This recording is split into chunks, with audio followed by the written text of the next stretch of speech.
بسم الله الرحمن الرحيم. الرحمن علم القرآن.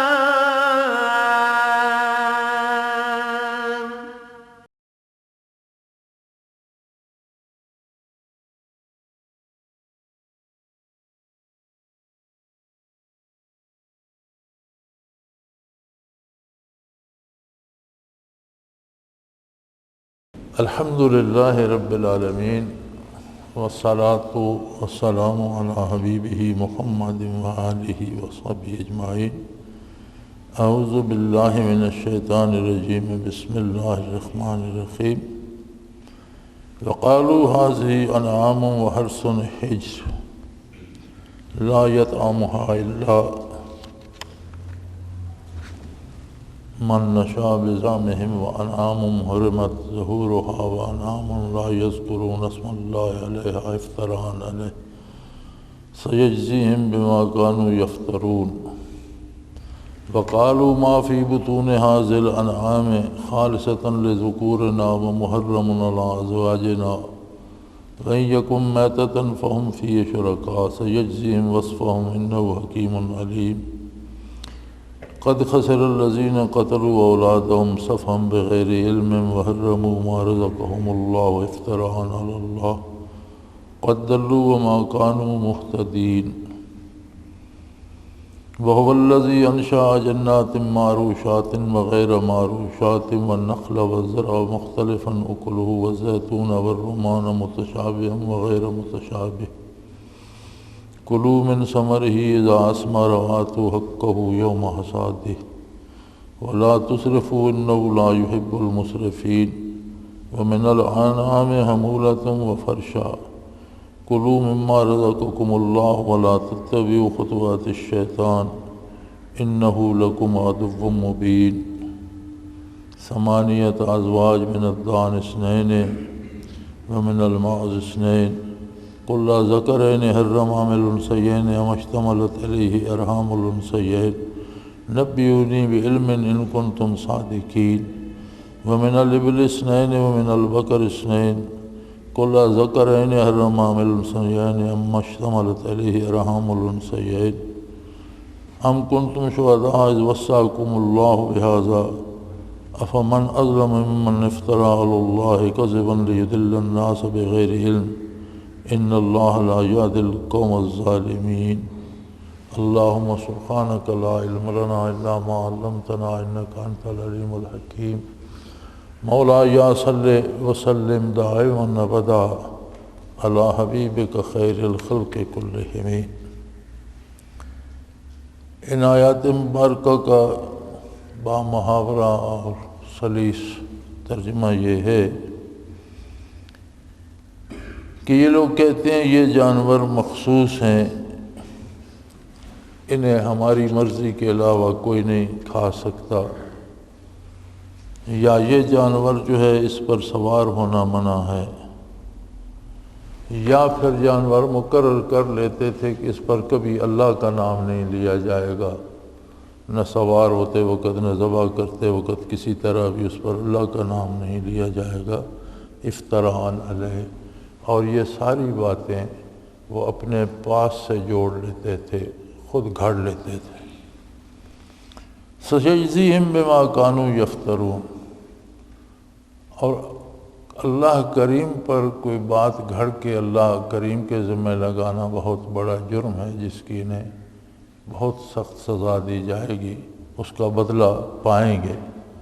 وقالوا ما في بطون هذه الانعام خالصة لذكورنا ومحرم على ازواجنا.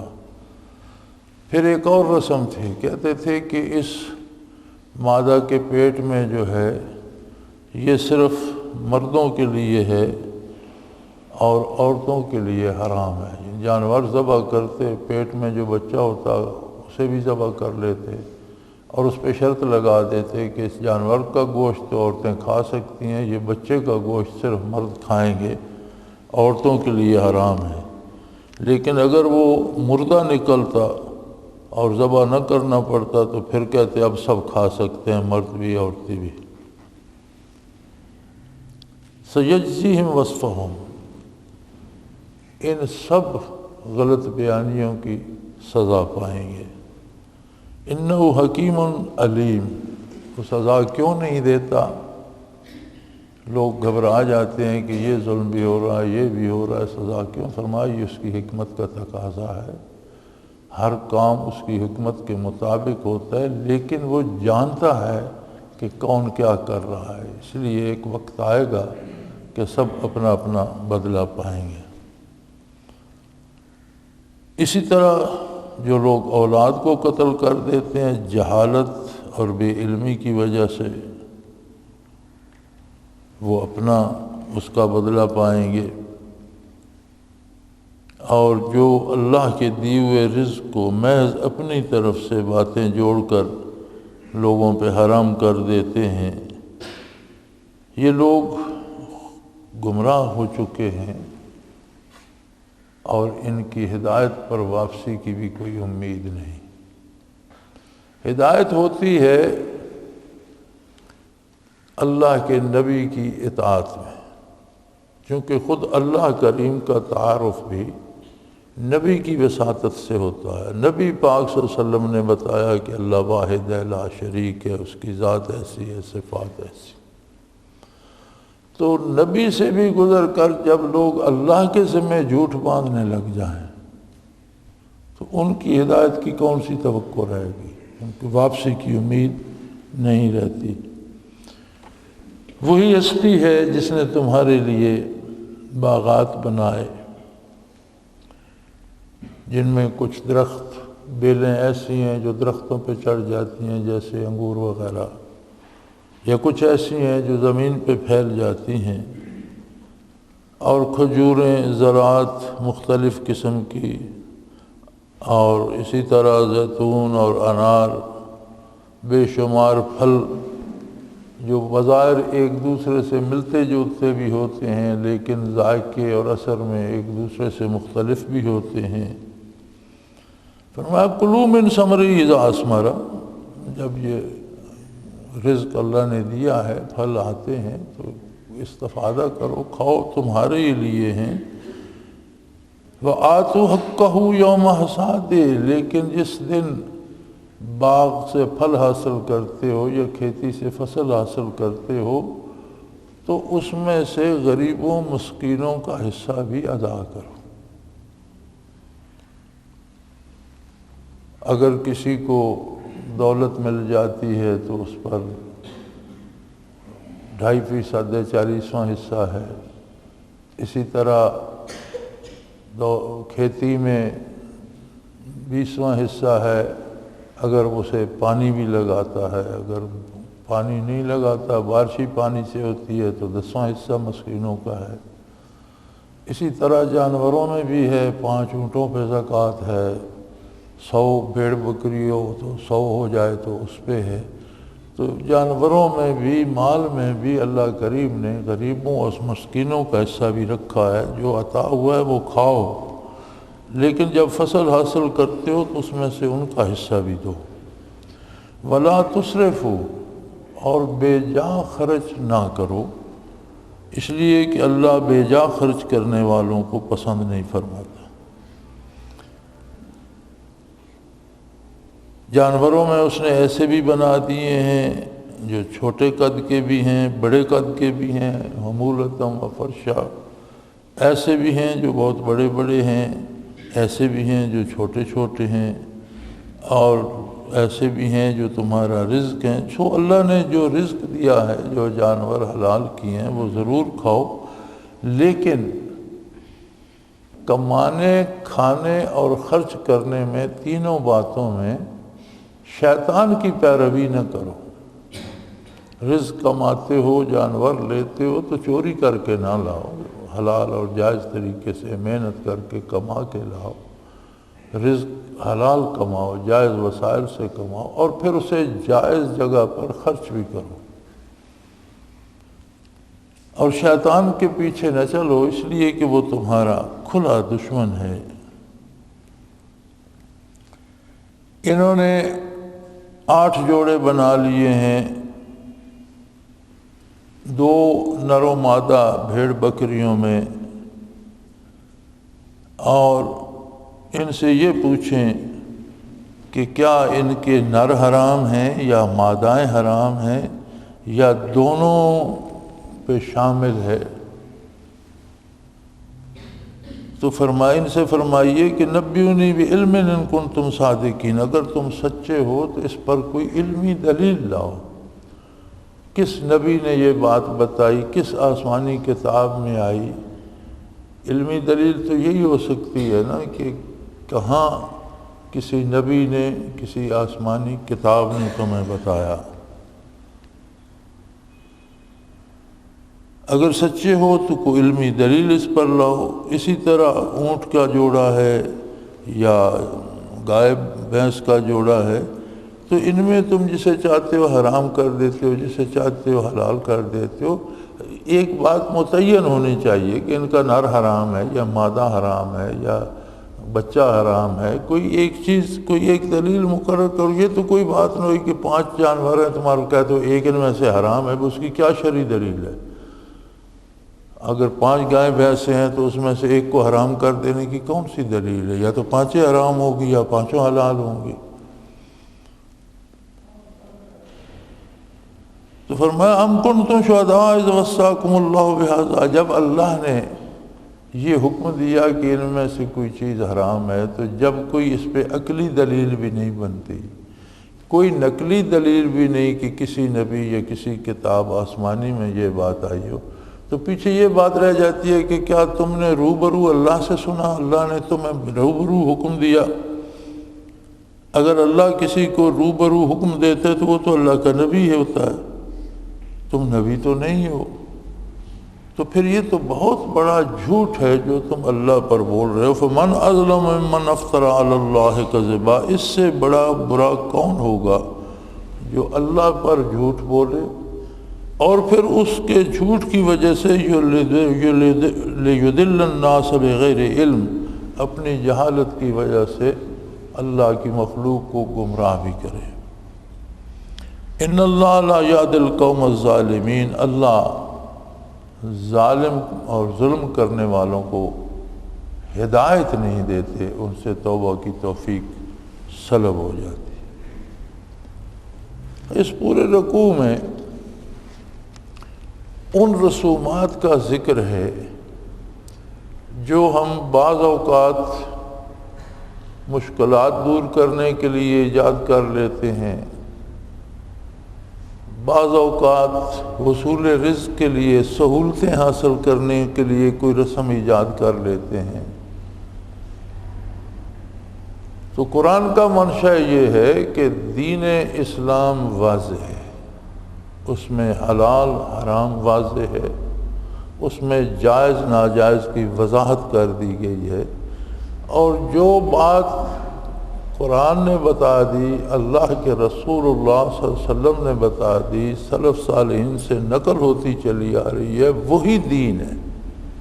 اس میں اپنی طرف سے ایجاد کرنا، اب جتنے باطل مذاہب ہیں ان میں اگر آپ غور فرمائیں گے تو باطل مذاہب کی جتنی رسومات عبادت کے نام پہ کی جاتی ہیں ان میں صرف ایک بات ہوتی ہے کہ اس دیوی کی پوجا کرو تو دنیا کی یہ نعمت مل جائے گی، بیماری ٹھیک ہو جائے گی، یا کوئی بیماری ٹھیک کرنے والا الگ ہے، پیسے دینے والا دیوتا الگ ہے، بارش برسانے والا الگ ہے، اس طرح سے۔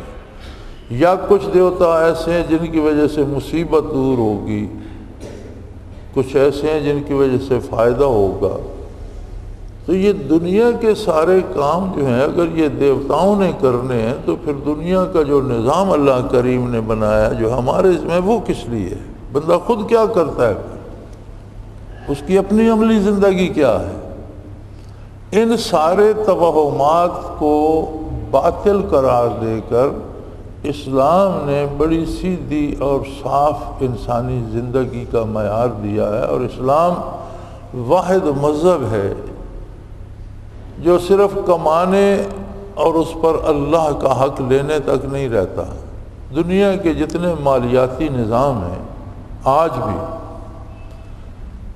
ان میں حدود مقرر ہیں کہ اس طرح کما سکتے ہو. بعض طریقے مثلا چوری ہر قانون میں منع ہے، ڈاکہ وہ مسلمانوں کو قانون ہے یا کافروں کا اس میں منع ہے.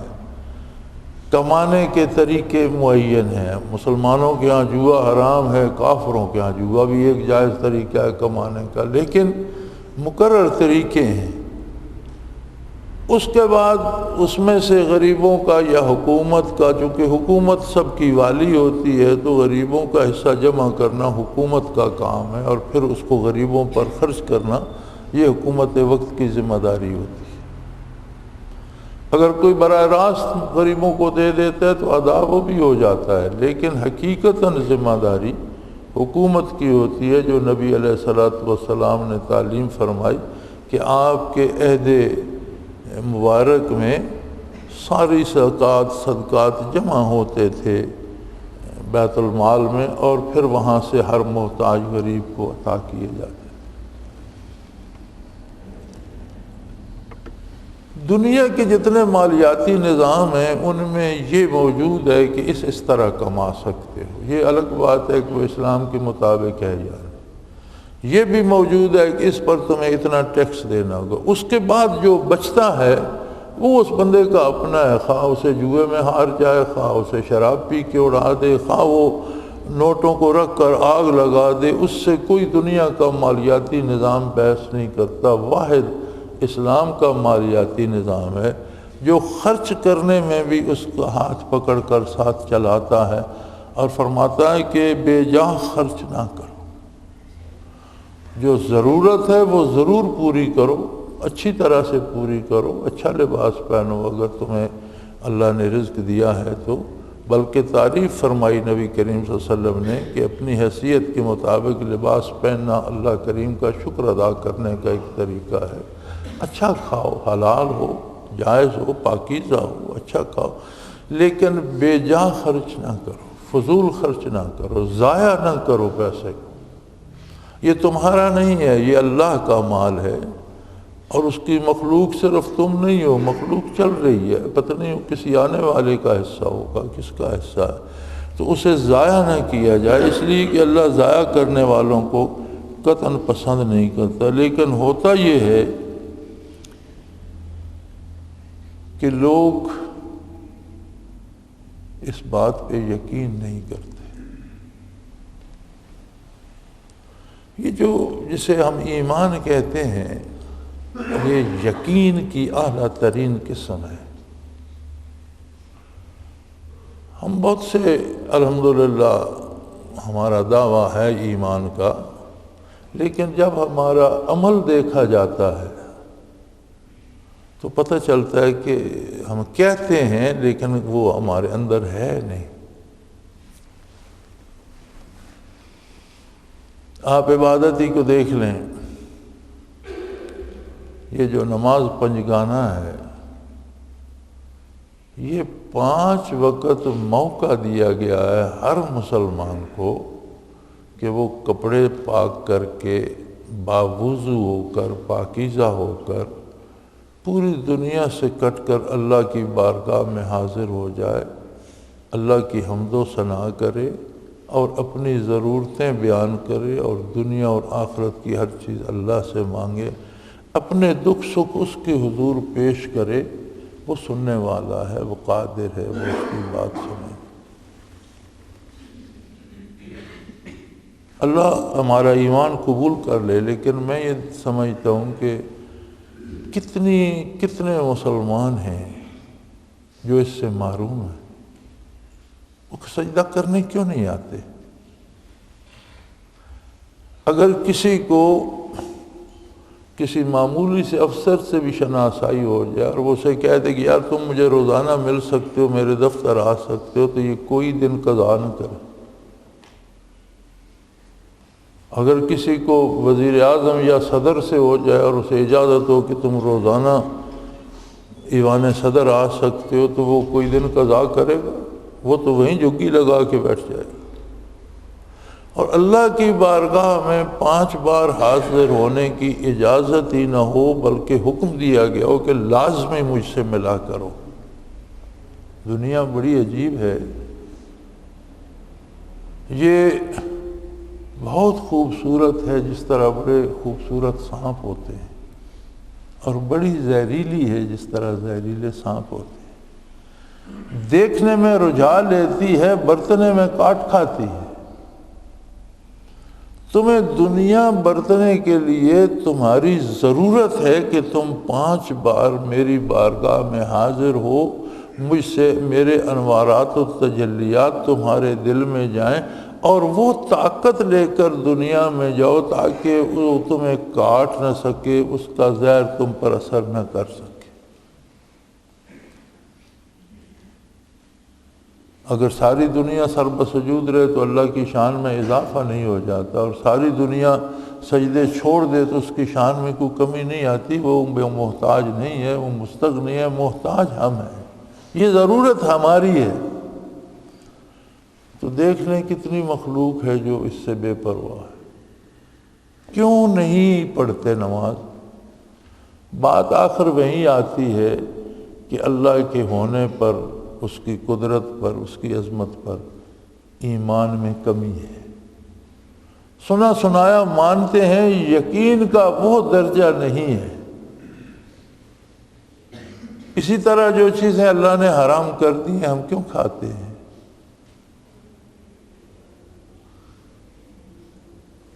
اور پھر ایک بات طے ہے، نبی کریم صلی اللہ علیہ وآلہ وسلم جب حجۃ الوداع پر تشریف لے گئے تو حجۃ الوداع کے بعد اس عالم فانی میں حضور 2 مہینے کچھ دن، پورے 3 مہینے نہیں رہے، 3 مہینے سے کم دن دنیا پہ رہے اور دنیا سے پردہ فرما گئے۔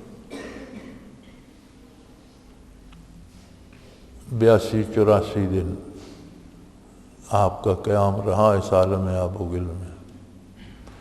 حجۃ الوداع پہ یہ آیت کریمہ نازل ہوئی، الیوم اکملت لکم دینکم واتممت علیکم نعمتی ورضیت لکم الاسلام دینا۔ آج تمہارا دین مکمل کر دیا گیا۔ وَأَتْمَمْتُ عَلَيْكُمْ نِعْمَتِي، جتنے انعامات میں نے مخلوق کو عطا کرنے تھے وہ اس دین میں نے سمو دیے، تم پر اپنی نعمت تمام کر دی۔ اب جو نعمت کسی نے حاصل کرنی ہے اس دین کے راستے سے، اس کے ذریعے سے میری بارگاہ سے حاصل کر، اور میں نے اسلام کو تمہارے لیے ہمیشہ ہمیشہ کے لیے پسند کر دیا۔ اب کوئی نیا دین نہیں آئے گا، نیا نبی نہیں آئے گا، نئی کتاب نہیں۔ تکمیل دین کی یہ خوشخبری صحابہ کرام نے بڑی خوش ہو کر سنی، ایک دوسرے کو مبارکیں دیں، اور پھر سب نے تلاش کیا کہ یار سب سے پہلے مبارک تو ابوبکر صدیق رضی اللہ عنہ کو دینی چاہیے، وہ حضور صلی اللہ علیہ وسلم کے زیادہ قریب ہیں۔ جب انہیں تلاش کیا تو اپنے خیمے میں ایک طرف رخ مبارک کونے کی طرف کیے خاموش بیٹھے تھے اور زاروں قطار رو رہے تھے۔ تو صحابہ نے عرض کیا کہ حضرت یہ تو بڑا خوشی کا مقام ہے، آپ رو رہے ہیں۔ فرمایا ہاں یہ بات تو خوشی کی ہے کہ دین مکمل ہو گیا، لیکن میں رو اس لیے رہا ہوں کہ جب دین مکمل ہو گیا تو پھر اس دنیا میں کیا باقی رہ گیا جس کے لیے حضور یہاں تشریف رکھیں گے؟ اس کا مطلب ہے حضور اعلیٰ علیین میں اور جنت الفردوس میں اس دنیا سے آگے اعلیٰ مقام پہ تشریف لے جائیں گے، آپ کا مشن پورا ہو گیا۔ میں تو اس جدائی کو رو رہا ہوں۔ اور وہی بات ہوئی، اس کے تھوڑے عرصہ بعد حضور کا وصال ہو گیا۔ اب کیا حلال ہے، کیا حرام ہے، کیا جائز ہے، کیا ناجائز ہے، کیا فرض ہے، کیا سنت ہے، کیا واجب ہے، کیا مستحب ہے، کیا مباح ہے، کس کی اجازت ہے، کس کی نہیں، اللہ نے طے کر دیا اکملت لکم، آج تمہارا دین تمہارے لیے مکمل کا۔ پھر کوئی گنجائش ہے کہ آج ہم اپنی طرف سے ایجاد کر لیں کہ یہ دمبا فلاں بت کو دے دو، یا یہ دمبا فلاں قبر پہ چڑھا دو، فلاں بزرگ کے مزار پہ چڑھا دو؟ بت کو دینے میں اور بزرگ کے مزار پر چڑھانے میں کیا فرق ہے؟ یہی کہ انہوں نے بت کو دیا تو مزار پر دینے والے نے دوہرا ظلم کیا کہ اللہ کے ایک نیک بندے کو وہ حیثیت دے دی جو ایک بت کی ہے۔ تو یہ ساری چیزیں جتنی قرآن کریم نے گنوائی ہیں 8-10 رسمیں، یہ انہوں نے بنائی ہوئی تھیں کوئی بیماری دور کرنے کے لیے، کوئی دولت بڑھانے کے لیے، کوئی اولاد حاصل کرنے کے لیے۔ اللہ کی شان ہے، اللہ ہمیں اس سے محفوظ رکھے۔ ساری یہ بیماریاں ہمارے اندر در آئیں اور ہم ایسے بد نصیب ہیں کہ ماں باپ بیٹا بچہ بھائی دوسرے گھر میں سگا بھائی بہن بیماری سے مر رہا ہوگا، اس کے لیے دوائی لا کر نہیں دیتے، بھوکا سو گیا ہے اسے چند دانے غلے کے یا تھوڑا سا آٹا نہیں دیتے کہ وہ بھی کھا لے، اور دمبے بکرے لے کر چڑھاوے چڑھاتے پھرتے ہوتے۔ یہ کون سا دین ہے؟ اسی پر تنقید ہو رہی ہے۔ قرآن نزول سے لے کر قیامت تک کے لیے سارے انسانوں کی رہنمائی کے لیے۔ ہماری مصیبت یہ ہے کہ جب اس قسم کی آیات آتی ہیں تو یہ کہتے ہیں یہ تو کافروں کے حق میں تھیں۔ بھائی کافروں کے حق میں تو تھیں، لیکن اگر کوئی مسلمان وہی عمل کرے جو کافر کرتے تھے تو اس کے حق میں نہیں ہے۔ کوئی نیکی کی آیت آتی ہے تو کہتے ہیں یہ صحابہ کے حق میں تھیں، ٹھیک ہے صحابہ کرام کے حق میں تھیں، لیکن اگر کوئی مسلمان صحابہ کا اتباع کرے تو وہ اس کا مستحق اس انعام کا نہیں، کیونکہ قرآن تو قیامت تک کے لیے ہے۔ بھائی وہ تو ایک شان نزول ہے، اس وجہ سے نازل ہوا، لیکن شان نزول خاص ہے، قرآن کا حکم عام ہے، قیامت تک کے لیے سارے انسانوں کی رہنمائی کے لیے یہ اللہ کی کتاب ہے۔ لہذا کوئی عمل جو ہم کرتے ہیں اس کے پیچھے دلیل ہونی چاہیے۔ جس طرح یہاں مطالبہ کیا گیا کہ تمہارے پاس کوئی علم ہے، کوئی علمی دلیل ہے تو وہ بیان کرو، اگر کوئی علمی دلیل نہیں ہے تو پھر تم اللہ پر بہتان باندھ رہے ہو۔ بہت سی چیزیں ایسی ہیں جن کا شارع علیہ السلام نے حکم نہیں دیا، سلف صالحین سے وہ منقول نہیں ہے، ہم اپنی طرف سے ایک بنا لیتے ہیں۔ اور پھر بڑی عجیب بات ہے، کہا کیا جاتا ہے، کہا یہ جاتا ہے کہ بھئی نیکی ہے نا، زیادہ ہو گئی تو کیا فرق پڑتا ہے۔ مثلا یہ بڑی دلیل دی جاتی ہے کہ جنازہ پڑھ کے دعا مانگی جائے ہاتھ اٹھا کر۔ دعا مانگنا عبادت ہے، ثواب ہے، کوئی حرج نہیں، لیکن اگر اسے آپ لازمی قرار دے دیں گے اور ہر جنازے پر مانگنا ضروری ہوگا تو پھر تو وہ اس کی دلیل چاہیے۔ اب جو طریقہ نبی علیہ السلام نے تعلیم فرمایا وہ یہ ہے کہ مرنے والے کی قبر جلدی تیار کرو، اسے جتنا جلدی ہو سکے غسل دو، اس کا جنازہ پڑھو، اس کی میت لے جاؤ، میت کو قبر میں دفن کرو، دفن کرنے کے بعد قبر پر دعا کر کے فارغ ہو جاؤ، چلے جاؤ۔ درمیان میں پھر دعا کہاں سے آ گئی بھی کس نے بتائی؟ اچھا جب کہا جائے، بلکہ اکثر میرے ایک بزرگ دوست تھے، پچھلے دنوں ان کا وصال ہو گیا، وہ ان کے بچوں نے کہا جی جنازہ ضرور پڑھائیے گا۔ مجھ سے اتنا چلا بھی نہیں جاتا، میں کم ہی جاتا ہوں، بچے جاتے ہیں جنازہ پڑھاتے ہیں فاتحہ کہتے ہیں، تو خصوصاً جانا پڑا۔ تو بہت سے لوگ کہہ رہے تھے کہ یہ نیک آدمی تھا، اس کا جنازہ مولانا سے پڑھوا کر آپ نے ضائع کر دیا، یہ تو جنازے کے بعد دعا ہی نہیں مانگتے۔ یعنی اب وہ اتنی دین کا حصہ بن گئی ہے کہ جو سنت کے مطابق عمل کرتا ہے وہ کہتے ہیں یہ بے دین ہے۔ حضور نبی کریم صلی اللہ علیہ وسلم نے غائبانہ جنازہ پڑھا شہداء کا، ان کی میتیں تو میدان جنگ میں دفن ہو گئی تھی، آپ نے غائبانہ جنازہ پڑھا اور جنازے کے بعد دعا مانگی، چونکہ وہ کام نہیں تھا کہ میت کو دفن کیا جائے۔ تو جب غائبانہ جنازہ حضور نے پڑھا مدینہ منورہ میں تو ان شہداء کے لیے جنازے کے بعد حضور نے دعا بھی مانگی۔ تو اگر کسی کا غائبانہ جنازہ آپ پڑھتے ہیں تو دعا مانگیں، کون منع کرتا ہے؟ حضور نے تعلیم فرمائی۔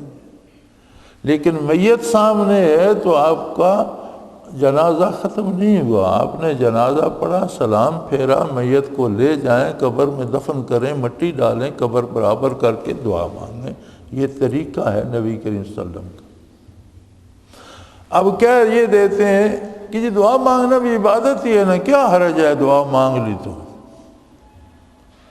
صبح کے 2 فرض پڑھنا تو عبادت ہی ہے، آپ 3 پڑھ لیں، کیا حرج ہے، آپ کے پاس فرصت ہے، 5 پڑھ لیں، ہو جائیں گے۔ 1 پڑھیں گے تو بھی نہیں ہوگا، 1.5 پڑھیں گے تو بھی نہیں ہوگا، 1 رکوع چھوڑ دیں گے تو بھی نہیں ہوگا، 1 سجدہ چھوڑ دیں گے تو جتنے حضور نے بتائے ہیں اتنا ہی کام کرو گے تو نیکی ہوگا، اس میں کمی کرو گے تو بھی نہیں ہوگا، بیشی کرو گے تو بھی نہیں ہوگا، کہ نہیں؟ نیکی کی بھی اصل چاہیے۔ اگر حضور کی تعلیمات میں سلف صالحین سے کوئی سند ملتی ہے تو وہ نیکی ہے، اگر خود اپنی طرف سے گھڑ لی ہے تو اس کا مطلب ہے کہ آپ اللہ اور اللہ کے رسول پر جھوٹ باندھ رہے ہیں، جس کا حکم اللہ نے نہیں دیا، اللہ کے نبی نے نہیں دیا، وہ کام آپ کر رہے ہیں تو آپ اللہ پر جھوٹ باندھ رہے ہیں۔ ہم کافروں کو تو گنتے رہتے ہیں، یہاں ہمارے ہاں ایک دفعہ یہ ہوا کہ الیکشن آ گئے، ایک طرف جماعت اسلامی بھی تھی، دوسری طرف مولانا شاہ احمد نورانی مرحوم بھی تھے۔ اب جھگڑا تو ووٹوں کا الیکشن کا تھا، کون لیتا ہے زیادہ، کون کم لیتا ہے، شاید بھٹو صاحب کا زمانہ تھا اگر مجھے صحیح یاد ہے، تو میں ممبر پہ بیٹھا ہوں، غلط نہ ہو جائے بات، اگر مجھے صحیح یاد ہے تو مولانا شاہ احمد نورانی مرحوم نے ایک نیا ایشو شروع کیا۔ انہوں نے کہا یہ جماعت اسلامی والے وہابی ہیں، یہ الصلاۃ والسلام علیکہ یا رسول اللہ نہیں پڑھتے، تو تم ہر اذان کے ساتھ پڑھنا شروع کر دو تو وہابی اور سنی الگ ہو جائیں۔ اب مسئلہ صرف یہ تھا کہ بریلوی مسلک کے حضرات جماعت اسلامی کو ووٹ نہ دیں، اصل مطلب یہ تھا کہ یہ ووٹ جماعت اسلامی کو نہ جائیں، کیونکہ انہوں نے تو اذان کے ساتھ پڑھنا کوئی نہیں، تو یہ وہابی ہو جائیں گے اور جو پڑھیں گے وہ اہل سنت ہو جائیں گے، اور ہمیں اہل سنت کے تو مولانا جیت گئے، MNA بن گئے، اسمبلی میں چلے گئے۔ میں انہیں اسمبلی لاجز میں میری ایک دفعہ کسی کام سے میں گیا تو ان سے ملاقات بھی ہوئی۔ لیکن کیا وہ اذان صحیح تھی جو حضرت بلال دیتے تھے حضور صلی اللہ علیہ وسلم کے زمانے میں؟ وہ صحیح تھی جو خلفائے راشدین کے زمانے میں تھی؟ وہ صحیح تھی جو آج تک سلف صالحین سے آج تک دیتے رہے؟ یا یہ صحیح ہے جس کے آگے پیچھے ہم نے صلاۃ و سلام لگا دی؟ یہ الگ بحث ہے کہ صلاۃ و سلام نہیں، کون نہیں پڑھتا؟ جو بندہ بھی نماز پڑھتا ہے کیا وہ نہیں پڑھتا السلام علیکہ ایھا النبی؟ ہر بندہ اتحیات میں نہیں پڑھتا، تو اتحیات میں پڑھ لیتا ہے تو باہر پڑھ لے، کیا حرج ہے؟ السلام علیکہ ایھا النبی، لیکن السلام علیکہ ایھا النبی پڑھنے کا کوئی ادب، احترام، موقع، محل تو ہوگا۔ آپ گھر میں بزرگوں کو، والدین کو بھی سلام کرنے کا کوئی سلیقہ، کوئی طریقہ، کوئی وقت تو ہوگا کہ نہیں؟ اچھا وہ الیکشن گزر گئے، وہ لوگ چلے گئے، جماعت اسلامی کے اس زمانے کے بھی لوگ کم کم اب ملتے ہیں، شاہ صاحب بھی بڑی مدت ہوئی دنیا سے گزر گئے، لیکن وہ رواج پکا ہو گیا جی اذان کے ساتھ پڑھنا۔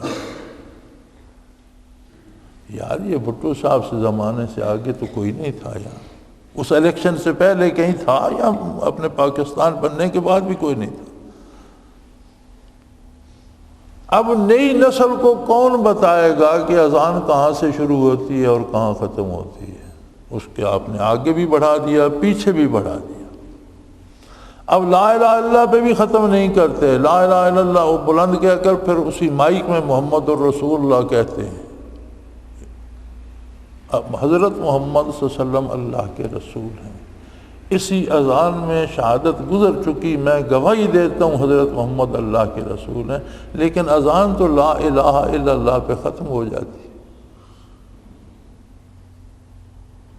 پھر اس کے ساتھ جو آگے آپ کلمے کا دوسرا جز لگاتے ہیں وہ کیا ملتا ہے؟ کہیں دلیل ہے اس پر کوئی؟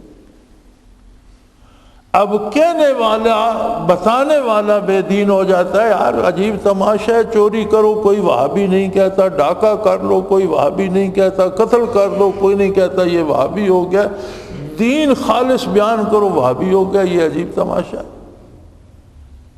تو یاد رکھیں میرے بھائی, دین کے نام پر رسومات جاری کرنا یہ اتنا بڑا ظلم ہے کہ اللہ ایسے لوگوں کا ایمان سلب کر دیتا ہے اور انہیں ہدایت سے محروم کر دیتا ہے. اسی رکوع میں کتنی دفعہ یہ گزرا ہے کہ ایسے ظالموں کو ہدایت نصیب نہیں ہو.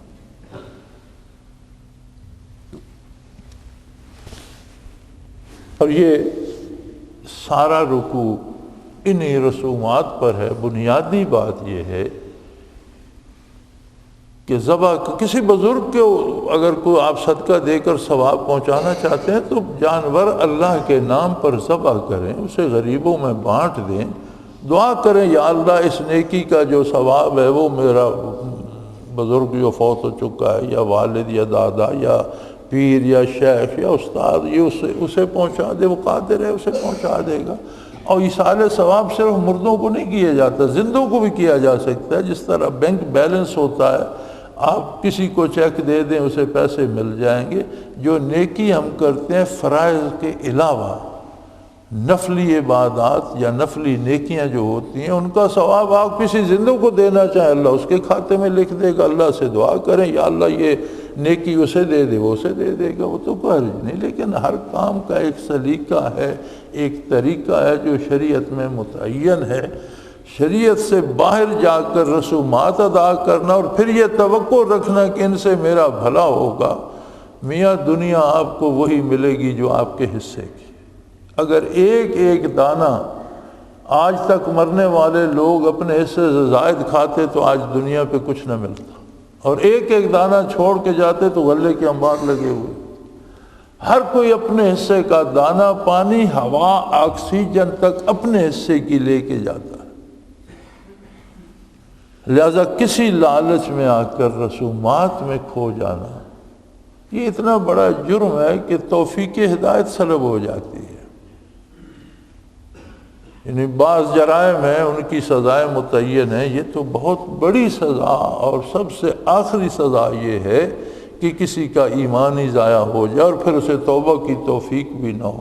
تو رسومات کو دین بنانے کی سزا یہ ہے کہ دین سلب ہو جاتا ہے اور توبہ کی توفیق بھی باقی نہیں رہتی. اللہ کریم اس جرم عظیم سے ہم سب کو محفوظ رکھے. اب کوئی ہو گئی ہے غلطی تو معاف فرمائے اور ہدایت پہ قائم رکھے. اللہ اللہ اللہ اللہ اللہ اللہ اللہ اللہ. حضرت امیر محمد اکرم آوان مد ذلہ العالی دارالعرفان منارہ ضلع چکوال میں سالہ سال سے قرآن و حدیث کے اوپر خطابات کر رہے ہیں اور سلسلہ نقشبندیہ اویسیہ کے مطابق لوگوں کو ذکر الہی کی تربیت دے رہے ہیں. وہ قرآن پاک کی تفسیر ترتیب وار بیان کر رہے ہیں. تفسیر قرآن کو وہ موجودہ ملکی اور بین الاقوامی حالات کے مطابق بیان کرتے ہیں. موٹر وے سے کلر کہار کے انٹرچینج سے نکلتے ہوئے کلر کہار کی جھیل سے ہوتے ہوئے میانی، بوچھال اور نور پور سے گزرتے ہوئے دارالعرفان منارہ پہنچ سکتے ہیں. حضرت امیر محمد اکرم آوان نے بچیوں اور بچوں کی دینی اور دنیاوی تعلیم کے لیے سقارہ اکیڈمی کے نام سے ایک درسگاہ بھی قائم کی ہے، جس کا افتتاح ملک پاکستان کے صدر جنرل محمد ضیاء الحق نے اپنے دست مبارک سے کیا تھا. وہ تمام احباب جو اسلام کی طلب رکھتے ہیں ان سے گزارش ہے کہ دارالعرفان منارہ ضلع چکوال میں امیر محمد اکرم آوان صاحب کے خطابات سے مستفید ہوں. وہ ہر جمعے کو نماز سے پہلے بیان فرماتے ہیں. ہر ماہ کی پہلی اتوار کو ماہانہ اجتماع ہوتا ہے جس میں آپ خصوصی خطاب فرماتے ہیں اور پاکستان کے چاروں صوبوں سے احباب اس اجتماع میں شرکت کرتے ہیں. اس کے علاوہ یہاں سال میں 2 مرکزی اجتماعات بھی ہوتے ہیں، ایک رمضان المبارک میں اعتکاف کا اجتماع اور دوسرا جولائی اور اگست میں 40 دن کا اجتماع ہوتا ہے جس میں روحانی تربیت کی جاتی ہے۔ اپنا خون سیماب دے کر اتنا ہم کر جائیں گے، نام آقا کا چمن میں پھر رقم کر جائیں گے۔